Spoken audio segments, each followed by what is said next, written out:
morning, everybody. How are you? I know that it has been a while since I have been on my channel, and all kinds of things have been going on. So if you are a subscriber, welcome back. And if you are new, my name is Kimberly, and this is my channel about Slimming World.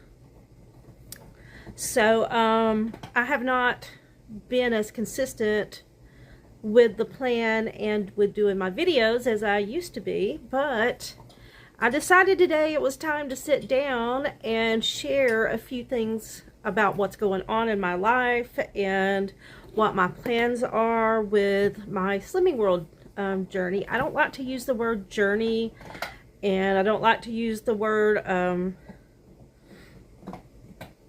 I don't know, there's like certain cliche terms that people use and I don't like to use it, but for lack of a better word, this journey, this lifestyle, this whatever it is, I really needed to get back to it more seriously, and I haven't completely not been thinking about it, but not as strict with planning it as I was before. So hence me coming back with a video. Here's Walter. Walter, hey Walter, hello buddy.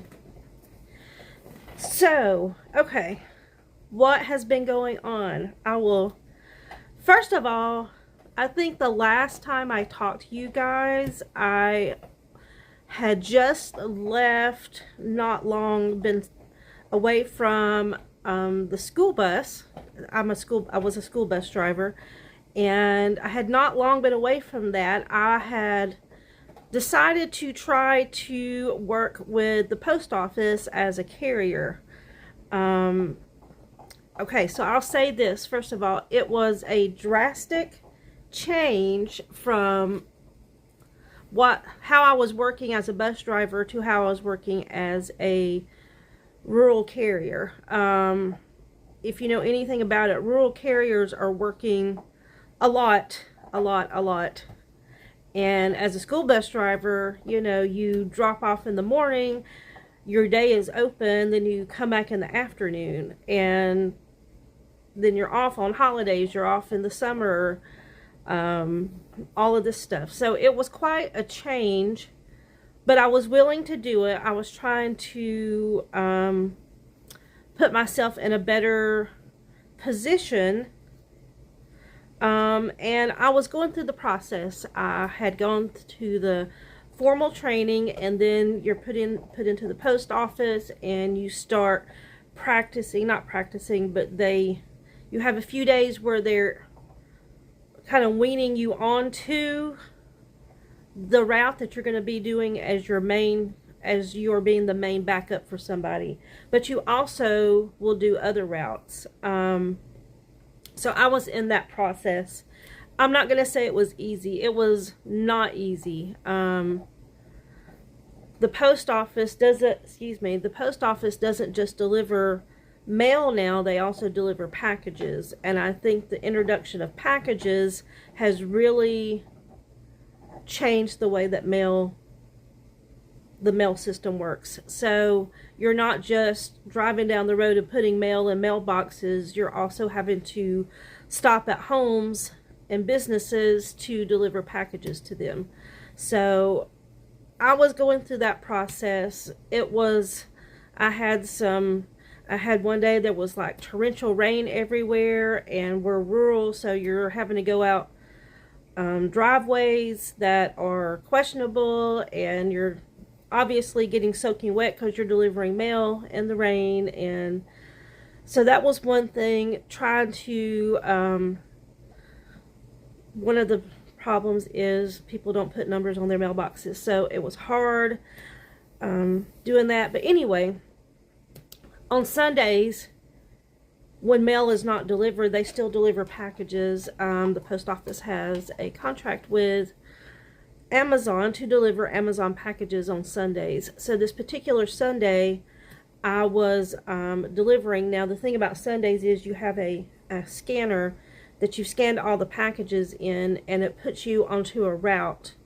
It has it pre-laid out for you. So you look at the scanner, it tells you the next address that you're coming to, and it gives you a map how to get there. So I had went out this morning, and I had just gotten close to where I was supposed to go. It was going to be in a subdivision, and I started to turn in, and at the same time I'm like, oh my gosh, I need to see where my first address is so I don't pass it. Well, I made the mistake of picking up my scanner to look at that first address at the same time that I was turning into this subdivision, and it had like an entrance, and so there's like on the sides there's like tall, you know, like a tall brick wall, and in the center, like one side goes in and one side goes out. In the center they had what would be like a security box that someone would sit in if they actually had gates, and then they had two shorter brick pillars, not as tall as the walls, but in the center. And as I was turning in and I picked up that scanner to look at it, I caught the brick pillar thing there with the left side of the mail van I was in. I was not in my van that day. I was in a post office mail van, and anyway, it was a mess. And like, it wasn't just like a little fender bender, like it really messed up the vehicle, because the brick pillar was reinforced with like steel, I don't know what you call them, but it goes up, and then there's some that go down, and then the brick is around it. So it was really secure, but the van did get messed up. But anyway, nonetheless, I was within my 90 days. And so, because I was within my 90 days and I had a wreck, that was kind of like the end of being a rural carrier for that office. And secondary to that, and I'll put a picture here, I broke my hand. My left hand, thank goodness, not my right hand. I'm a right-handed person, so thank goodness it was not my right hand. I'll put pictures here. That was, what are we on, like 3 weeks ago, maybe? And I had a splint, and it was wrapped. They don't always do cast. I guess it depends on where it is. Mine was on the outside. I think they call it like a boxer's fracture. And here's my hand now. You can see my finger is crooked, but it's still a little bit swollen. The break is like right in here. But when I do stuff, see how my finger is still swollen right there? When I do stuff, as you see, I'm not wearing the splint. Maybe I still should be, I'm not sure, but I went to my checkup the other day and I told them I wasn't wearing it all the time, but I'd still do stuff like laundry, or I've been out piddling in my pool. But anyway, it swells up when I do stuff, and it does still hurt a little bit. Like right this minute it doesn't hurt, but if I move it certain ways, or I can't pick up anything really heavy or anything that I have to grip. I mean, I can do my hand like this, but I can't grip yet because it's still, the break is still there. So nonetheless, that kind of, it was kind of my sign anyway, because I wasn't completely sure if I was meshing completely with the post office, but they do say there's like a, there's a learning curve, and it takes a bit. You can't just, you know, figure it out in one day.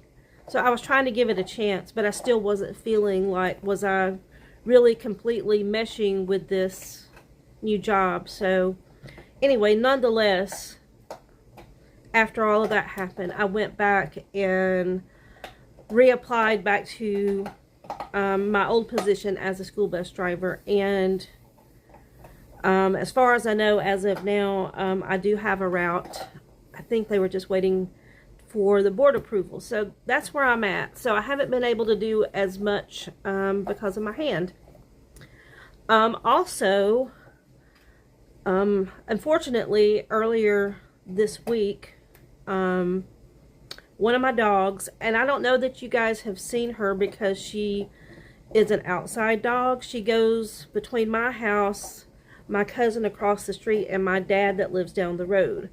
She has like a triangle that was her territory. She was over at my cousin's house in their driveway, and a friend of their son, I think it was there, and I think he accidentally rolled over her. I don't know if he was backing out or pulling out, one or the other, but anyway, she got rolled over, got run over, and unfortunately it crushed her leg and her hip. Her hip and her pelvis. And she is a really big dog, like a fat dog, a really stout dog. And so they were going to have to, and she's also not a short, tiny, she's not tiny like Walter is. And I may have called him George earlier. That's Walter. George is my big dog. But anyway, the vet said he would have to amputate her leg, and because of her size and her age, he wouldn't recommend it because she would probably have issues trying to heal, and because she's so big, go to the bathroom and stuff like that. And even my thoughts were, if her pelvis was crushed, she may have some other internal injuries that we're not even aware of yet that might make her life very uncomfortable. So we made the decision to go ahead and have her put to sleep, put down, which I hated to. She was the nicest dog I ever had. But anyway, so I lost my dog, one of my dogs, earlier this week, and I was really sad about that. What else has been going on? I did go to the gym the other day, even with the hand. I went and I did the treadmill, and I did machines that required just like the lower part, like leg stuff. I can still do like the leg press and all of the abduction and adduction machine. I can still do all of that. I can't do anything where I have to grip and do arm stuff or anything like that. I can't do the machine that you do that's like a crunch machine. I can't do that. So I still have been going to exercise a little bit. I've also been to Lakeshore for swimming. I went with my friends and their sons on a water park trip. Yes, I did go to a water park, even with I wore my splint like all the way until I got there, and I did not go down any slides because I was afraid it would shift me up and I would hit my hand. So I did not go on any slides, but I did get in the wave pool, and I did get in the lazy river, and then they have this other just regular pool. I got in there. So, I still had fun, and I'm still doing things. As you see, even though I have a broke hand, I'm not always just going to sit around and be complacent. So that's where I am with my personal life. And I just, I've still been mindful of what I'm eating. But I had not been really tracking anything. And of course, eating some things that probably I would not if I was really, really following the plan. But I'm on my third day now. I've been tracking everything in the app, which is good. Tracking makes me aware. So my sound went out, so I had to cut the video short. But what I'm going to do now is show you some of the foods that I've eaten over the past 3 days. I hope you enjoy.